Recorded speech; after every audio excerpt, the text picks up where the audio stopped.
Ya, Assalamualaikum warahmatullahi wabarakatuh. Very good morning to everyone. Pelajaran kita pada kali ini adalah satu pelajaran yang dianggap sebagai the main business dalam meiosis. Pelajaran kali ini agak berat dan saya harap kamu dapat fokus kepada video ini dengan baik. Pada pelajaran yang lepas saya bincangkan tentang importance of meiosis.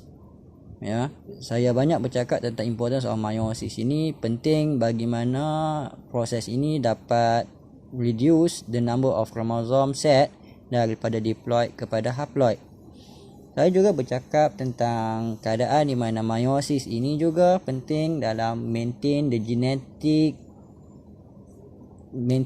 genetic material from one generation to another generation bagi sexual reproductive organism. Meiosis ini sebelum ni juga kita faham dia mempunyai dua kali division. Yang pertama adalah meiosis 1, yang kedua adalah meiosis 2. Dan apa yang kita nak perhatikan dalam meiosis ini, bagaimana dia reduce number of chromosome daripada diploid kepada haploid dan akhirnya menghasilkan 4 haploid daughter cell. Yang pertama sekali kita nak kamu fokus tentang meiosis 1. Meiosis 1 ni melibatkan separation of the homologous chromosome. Seperti kita belajar pada keadaan kelas yang lepas,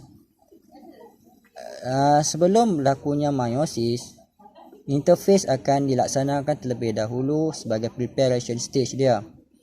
Pada waktu itu, kromosom ini berada dalam keadaan chromatin form di mana DNA is being wrapped by the histone protein. Ni chromatin ya.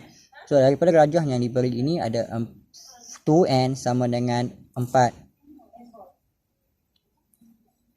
Ini adalah number of chromosome bagi parent cell. 1, 2, 3, 4. Berlakunya S phase. Dalam S phase ini kita dapati bahawa chromosome become duplicated. So kita ada sister chromatid. Namun apa yang saya nak kamu tahu bahawa meiosis ini penting untuk kita identify kromosom di mana mempunyai same length, same position of centromere, same locus of gene. So kromosom ini dan kromosom ini mempunyai sama panjang, same length, sama position of centromere dan same locus of gene. So sister chromatid ini dan sister chromatid ini dipanggil sebagai homologous chromosome. Juga ada dekat sini satu lagi homologous chromosome. So jumlah homologous chromosome dalam ini ada 4 di mana mempunyai 2 pasang. Kemudian tibalah faat untuk meiosis itu berlaku. Pertama sekali apa yang kita dapati bahawa chromosomes begin to condense and coil. Ini berlaku semasa prophase 1. Kita namakan sebagai prophase 1 ya. Chromosomes begin to condense and coil. Kemudian apabila berlakunya situasi itu, the homologous chromosome pair up together. So nampak ya, yang besar cari yang besar, yang kecil cari yang kecil. Bila kita nampak keadaan ini berlaku, kita mula panggil dia sebagai homologous chromosome. So homologous chromosome pair up together.